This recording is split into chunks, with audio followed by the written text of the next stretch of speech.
All right. Now we've got done with MHC class 1. Let's talk MHC class 2. That is where we are going to be going with this next section. Okay. So dendritic cells have this property. They can use cross presentation, and so they can show things that have come from outside of a dendritic cell, but they can show it as if it came from inside. So they can show it on that MHC class 1. That's still the big idea here, and we're just finishing up some of the vocab from that section. So tropism is, what types of cell a virus will infect, for example. That's the idea. Cross presentation, we just covered. It's showing something from outside as if it came from inside. Special power of the dendritic cells. This is what makes them kind of like the secret police of the immune system. They're just hanging out in the neighborhood, watching what's going on, and then they can take in whatever evidence and they can present it, to the rest of the immune system effectively.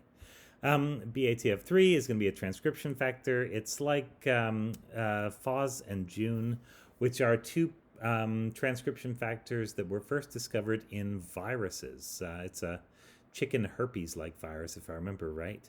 And they're part of this family called the AP1 family.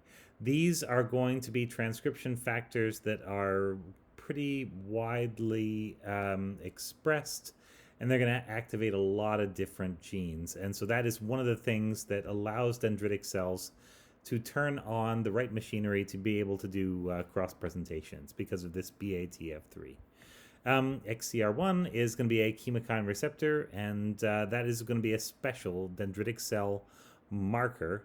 And you can only make it if you have BATF3 transcription factors. So there you go. That's the perks you get. Okay, integrins are these little proteins that you find on the surface of cells. Normally there's an alpha subunit and a beta subunit. A particular brand of integrin is alpha type E, or you can call it CD103. This is going to be a special marker that you would find on dendritic cells. So looking for CD103 is going to be a good way to spot a dendritic cell. And if you're ever reading a paper or like one of the extra credit papers, this may be one of the things that they are using as a kind of a marker. Because even though we can give these cells nice names in a textbook and draw them as, completely different things, it's really difficult to do this in a living body, to take out a cell and say, oh yeah, that is definitely a particular kind of cell and not another kind of cell.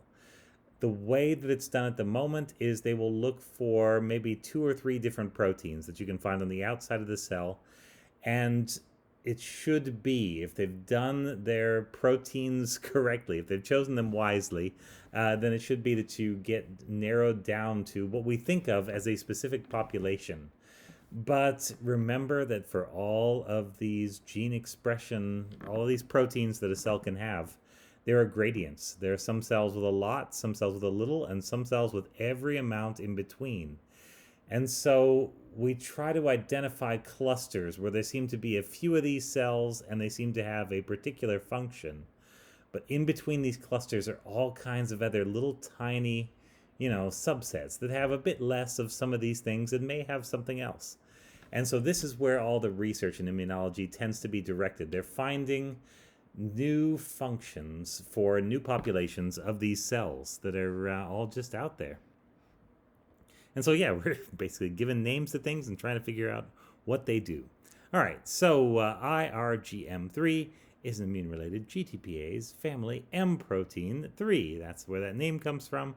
And this is going to be involved in lipid storage in many kind of cells and associated with, now there's a couple abbreviations for ADRP. The one that's here is adipose differentiation related protein. So this is going to be in those fat cells, essentially. It's going to help them store lipid droplets and become fat cells. The reason is going to be apparent shortly, I believe, as we go through the chapter. And then lipid bodies, or you can call them lipid droplets, are just little storage organelles. There's like a little blob of fat, basically, that you find inside of a cell. And cells will keep these. There are a lot of viruses that seem to, it's kind of like a storage depot. And viruses will apparently sometimes try to raid this for reasons that aren't entirely clear, but it seems as though viruses tend to want to mobilize these lipid bodies. Things like coronavirus will do it. Dengue virus, yeah, bunch of different viruses will do this. Okay, now on to chapter 6.6. So now we're into proper MHC class 2. And so these are going to be some proteins that are involved in MHC class 2. One of those is going to be a cathepsin. Now, cathepsins are kind of interesting because these are an activating factor, a potential activating factor for coronaviruses and for some other viruses, I believe. They are proteases, so they cut protein, and you're going to find them on the inside of a cell, so inside of a vesicle or something that's about to become a vesicle. They will have some cathepsins in there, and so their job is to chop up whatever has just come in so that the cell can process it and eventually present it by whichever class, depending on which kind of cell we're talking about. This internal presentation tends to be a thing that is going to be presented on class 2, but remember dendritic cells have the special cross-presentation power, and they are able to show it on MHC class 1. Okay, so GILT is interferon gamma-induced lysosomal thiol reductase, so neat, and it's going to break disulfide bonds. So inside of a protein, there's one amino acid called cysteine, and this thing likes to actually make a covalent bond to another cysteine inside of a protein. And so even though a protein is actually like a big long spaghetti noodle, it's just like all one chain that's sort of folded up, you can have these little bits inside of it where you have two cysteines stuck together and they will actually form a bond, and so they can put a bend in it, or they can lock two parts of the protein together. And if you are trying to digest a protein, if you're a cell, say you're a macrophage or a dendritic cell, you're trying to digest these proteins, having GILT around is going to break some of those bonds so that you can better chop up the protein. Yeah, it's just makes it a little easier for these cells to cut up their food, basically. Okay, autophagy, I think we've already mentioned. This is when the cell breaks down part of itself, like its own organelles. And you can present whatever's in these organelles via MHC class 2, as a result of autophagy. So if you've got a virus or there are some kinds of parasites that will hang out in the cell, this is another way, even after they've already got into the cell, if the cell can mount an autophagy response, it can surround the entire area where the parasite is and chop it up and show it via class 2. And potentially then you can get an immune response to this pathogen. All right. Microautophagy. So that's big A autophagy. That's the big one. Microautophagy is like the small version of this. Little parts of the cytosol are constantly being pulled into the vesicular system when you make a lysosome, for example. And that's fine. You will end up digesting whatever's in those little compartments. It's more a cell recycling thing. But once again, if you do happen to catch a protein from a virus or a bacterium this way, then it can lead to presentation. So yeah, it's potentially pretty good. Okay, so microautophagy is just sort of slurping. Well, like when you make a lysosome, you're going to capture a little bit of cytoplasm in order to sort of wrap. You got to fold a membrane around to make a lysosome, and there'll be something inside of it. Macroautophagy is eating bigger quantities of cytoplasm. So it's going to be in these double membraned autophagosomes, which are going to come from the lysosome, or rather be delivered to the lysosome. And this is going to be more like big A autophagy. So autophagy is the overall process, and micro is just like the little version of it. Macro is when you're going to grab an entire chunk of cytoplasm and whatever's in it. Okay, class 2, let's go. So this is the start of the answer for class 2. So the first thing that happens is you've got an antigen, let's say some kind of protein, that's outside of the cell. It's going to be taken up because this cell that we're talking about is going to be a something like a macrophage, something like a dendritic cell.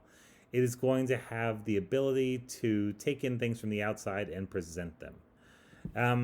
And we're talking here about class 2, so let's pretend this is a macrophage for a minute. So here we go.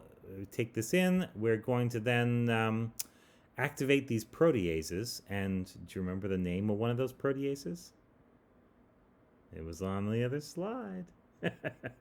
It's cathepsin. Cathepsin. Cathepsin is one of several of these. And there are several types of cathepsin. Yeah.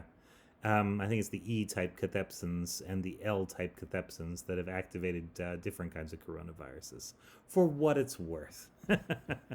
Okay, and so then the next thing that happens is, after we've taken this in, so this is what we call an endosome. It's just we're taking a little chunk of whatever was outside the cell, and we're going to pinch off a little vesicle around it. There we go. We're just like closing the membrane back up, just pulling it in, joining it up, and cutting this loose, so it can go in and eventually get merged with a lysosome and chopped up. On the way, we're going to acidify this. And so drugs like hydroxychloroquine are targeting acidification. They are preventing cells from acidifying and essentially digesting their food properly, among other things. But that's one of the major mechanisms of action of these things. Some viruses would require this acid step, and so that's why it can potentially work against viruses. But for the most part, yeah, you're just preventing your cells from eating, and I don't know why that would be a good idea. All right, so the acidification plus the proteases is going to result in our nice little protein being turned into little tiny bites of protein. And then the next thing that happens is we're going to merge our little early endosome with a vesicle that contains MHC class 2 molecules. So we've got to be in a cell that's actually making class 2 molecules, and remember, there's a smaller subset. I think this was in either the beginning of chapter 6 or the end of chapter 5. But yeah, once it's there, then boom, we can load this on. Now there's more to it, of course, but this is the short version. All right, so let's talk parts of the class 2 molecule, shall we? We've got our invariant chain. And so you remember this? This is the one, it's like a peptide that comes preloaded into every MHC class 2 molecule. And so an MHC class 2 molecule is going to be basically born with an invariant chain in its mouth. And I don't even know what that means. I don't think we can make any kind of analogy, but that's just what the invariant chain is. And then we're going to chop the invariant chain into a couple of little parts until we've finally chopped it down to the smallest piece, and then we're going to exchange it. We're going to take out the last little bit of the invariant chain and replace it with a protein of some sort that we have processed through the mechanism that you saw on the last one, through taking something in from the outside. Okay, so you start out with the invariant chain. And then you're going to move to these things called clips, which are class 2 associated invariant chain peptides, which are the invariant chain, but after you cut some of it off. And two of these clips are going to be LIP22, which is the larger one, and then LIP10 is going to be the smaller one. This is the littlest possible fragment of the invariant chain. All right. So an MHC class 2 vesicle is going to be one of these compartments in the early endosome that has these MHC class 2 molecules loaded with invariant peptides that are just hanging out. They are ready to merge with whatever this cell eats, and if there was any protein in there, we can displace that little, it's the invariant chain that turns into the clip, that turns into the LIP22, then the LIP10, and there we go. Replace that with antigen. And then we can export this, put it on the cell surface for everybody to see. Okay, and then the MHC class 2 compartment is going to be a vesicle, a great big vesicle that's full of class 2 molecules, where they're going to just sort of fill up with class 2. It's like a holding area. And potentially they can run into HLA-DM, which is, again, going to be like a little, it's like DM's like your dear mother. It's going to sort of chaperone these things and say nice things to them and make sure they get loaded with the right peptide. It's just, it mothers them. That's what it does. And then we're going to bind, some peptides there, potentially in the class 2 compartment. It's another way to do it. Here's the invariant chain. Look at its beauty. So there's 3 invariant chains on 3 MHC class 2 molecules. And so the whole honkin' thing is the invariant chain. The lip, let's see, this big thing, yeah, is the invariant chain. If we chop a little bit off of it, we'd go to lip 22, which we haven't shown for some reason, but that's just a little bit shorter than the full invariant chain. Then lip 10 is when we still got the back end here, but not, or the front end rather, that's the end terminus. But and it's trimmed down, but still there. And we got our little clip part, and then the clip is the last little piece. So yeah. I just imagine that before you go out, you got to put on your lipstick and you got to put your favorite hair clip in. And yeah, that's how you look good, right? It's got to be. You got to look good. MHC's got to look good. I don't know. You don't have to look good. Yeah. Stupid ways to remember things. All right. Okay. So here are MHC class 2 compartments, and you can see them here. And yeah, they're going to be just sort of full of little membranes, and each of these spots is a little immunogold spot. So they put on an antibody, they put a little chunk of gold onto the end of it so you can see where it is, where the antibody is bound. And so this is showing you that you've got a lot of antibody bound to MHC class 2. It's an anti-MHC class 2 molecule. You can see them being processed in the Golgi, we're forming new ones. Pardon me. And then we're going to load them into these MHC class 2 compartments, just like that. Okay. Yeah, I'd say let's pause here, and then we will do the next part. And so we're going to go through the actual mechanism of class 2 loading.